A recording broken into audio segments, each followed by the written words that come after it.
is an urgent conjure emergency broadcast. Attention residents, containment breach has an announced signature. Your containment breach, residents, containment breach, imagine emergency broadcast.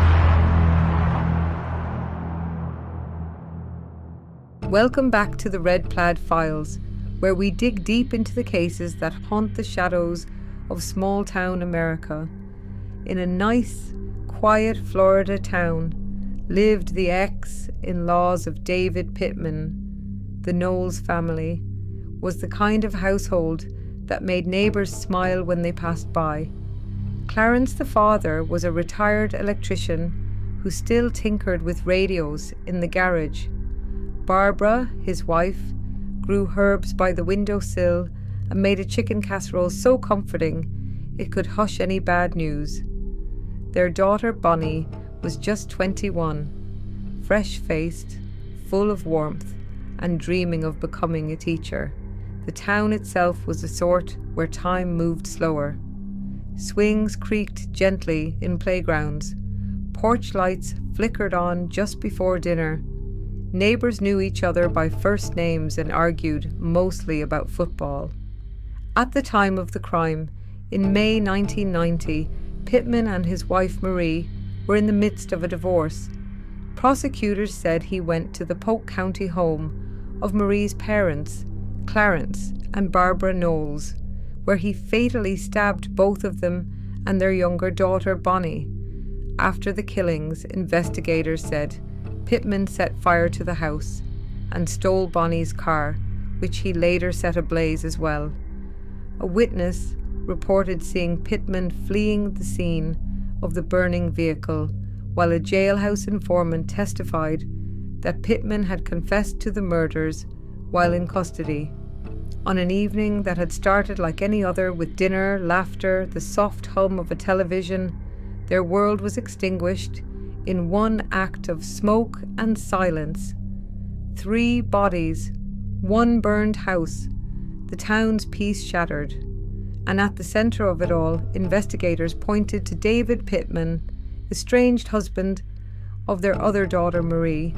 He denied it, of course, said he had nothing to do with it, said he loved them once. But the evidence, the gasoline traces, the threats he'd made, the testimony of neighbours who heard too much, told another story. A jury convicted him in 1991. The years passed. Decades, really, 3 decades to be exact. The courtroom battles moved from county judges to federal court. New attorneys came, armed with experts and reports, arguing David had been misunderstood, mishandled, that he had brain damage, that he had been in special ed classes, that he had never truly understood the weight of what was happening to him. Still, the facts held firm. 3 dead. 1 house turned to ashes. No new suspect. No solid alibi, leaving David Pittman on death row. His attorneys filed final motions. He's not competent, they pleaded. He has dementia. He can't remember the crime. He thinks the execution isn't real. But the courts didn't agree. Not Florida's, not the nation's. Pittman's attorneys filed 2 recent appeals, one with the Florida Supreme Court and another with the US Supreme Court, contending that he is intellectually disabled and therefore exempt from execution under the 8th Amendment's prohibition on cruel and unusual punishment. Both courts rejected the claims. The rulings came down. The execution will proceed. For his last meal, he had chosen steak, chicken, and biscuits, comfort food.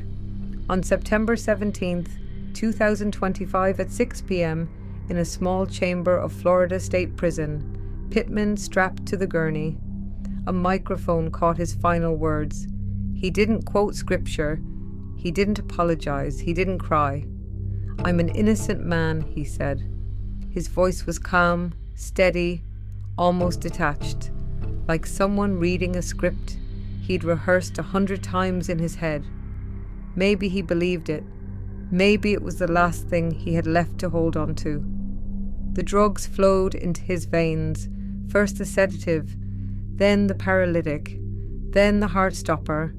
Within minutes he was gone. Among those present at his execution was his ex-wife Marie, who remarked, "Now I can finally move on."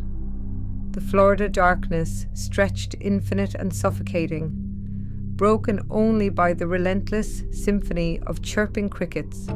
Within those concrete walls, within that fortress of finality, the last page turned, the last breath drawn, the last heartbeat silenced.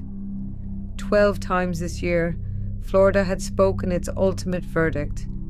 12 times, the machinery of justice had churned forward with mechanical precision. A modern record, cold numbers carved into history's unforgiving stone. But beyond statistics, beyond records, beyond the sterile language of bureaucracy, lay the true devastation, one of which was Bonnie's dreams of shaping young minds, forever buried beneath classroom chalk dust that will never know her touch. If you found this story compelling and want to hear more deep dives into cases like David Pittman's, don't forget to hit that subscribe button and turn on notifications.